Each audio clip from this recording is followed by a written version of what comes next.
the strategy of the NDA government to mount the offensive against China. Remember, it was only a day before yesterday night that China once again put a technical hold on labeling Jaish-e-Mohammed Chief Masood Azhar a global terrorist. And now, of course, a super exclusive news break on your channel. We are learning that the NDA government will not give up despite China blocking the move to blacklist Masood Azhar at the UN. Our National Affairs editor, Srinjoy Chaudhary, is with me from the Newspit now to tell us a bit more about this. Srinjoy, over to you. Tell us more about the strategy of the Indian government on how to deal with China following what happened at the UN.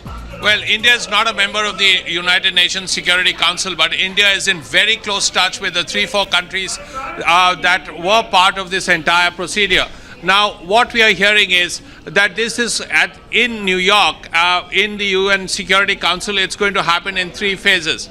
The first could be a no objection procedure, which means that one of the countries which forwarded this request to make Maulana Masood Azhar a designated terrorist under 1267 could write to each and every country in the UN Security Council. There are 15 of them, including China, of course, and say, look, what are your objections to making Maulana Masood Azhar a terrorist? So that is really the first part. And then there is if nothing works out on that, there will be a second part. The second part could be a closed-door meeting with all 15 members there. Now, at that meeting, once again, the Chinese diplomat involved could be asked, look here, what is your problem? Is Maulana Masood Azhar a terrorist or not? If he's a terrorist, then what is your objection to making him a designated terrorist? Now, it's one thing for a Chinese government to send a one-line note on email to the UN Security Council saying we want a hold. It's quite another to write a letter and then, as the second part is, to speak to 14 other members of the UN Security Council and say, look, this is our problem, this is our objection. So this is a clear way of countering China, cornering China. And there is a third part, and that is the most important. If these two fail, then the third part would be a public meeting ending in vote. Now, in that public meeting, the second was a closed-door meeting. In that public meeting, which will be on television, the world's television channels will be watching the entire proceedings. At that public meeting, all 15 countries will speak about the issue. And clearly it will end in a vote. There is widespread expectation that the vote, if China continues to go ahead, will be 14-1. Now, is China ready to accept that? Is China ready to be publicly, in the glare of the world, to be the only country in the UN Security Council supporting Maulana Masood Azhar? What will China's position be when there is a vote, when there is a public debate of the UN Security Council, which would be the third part?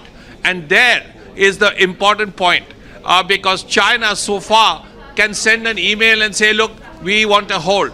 Here, you circumvent the hold, you go ahead, have a public meeting, and at the end of it, have a vote. This would be a good way of cornering China on Maulana Masood Azhar, because very clearly, there are 13 countries in the UN Security Council who supported the initiative. There is a 14th country, and then there is China. Srinjoy, can I just request you to stay with me? I'm also joined on the phone line by strategic affairs expert Sushant Sareen. Sushant Sareen, look at this strategy, this part 2 of our strategy really that the Indian government is deploying now. I think there are 2 motives here clearly. One is that there are other ways of bringing China on board. If the things are not working in our favor at the UNSC, then perhaps we can convince the other countries which are supporting India in its fight against terror to corner China by themselves blacklisting Masood Azhar. So that corners China and also shows them in a bad light in a way that they are the only ones who seem to be supporting terror. Look, in theory, that seems to be the way to go. But on the practical plane, I don't know how much difference it will make, because at the end of the day, the Chinese have been very brazen about what they have done. And they don't care a damn what India or anybody else in the world thinks. Because if they did, the very fact that if 14 countries were supporting this particular measure or had no objections to it, than the Chinese becoming the lone standout on this particular issue shows what their attitude on this is. So I don't know how much difference it will make at the practical realm. But even otherwise, while again, symbolically, it is all very well for other countries to proscribe Masood Azhar and his organization. There are two questions. One, I don't think Masood Azhar or the rest of this bunch actually does business or have assets in many of these countries. And even if they do, those are very marginal. But more importantly, I think what the world needs to understand is that Masood Azhar does not operate in a vacuum. Right. He operates because of the state support. He operates as a quasi-state actor. He operates because he enjoys the patronage of the state.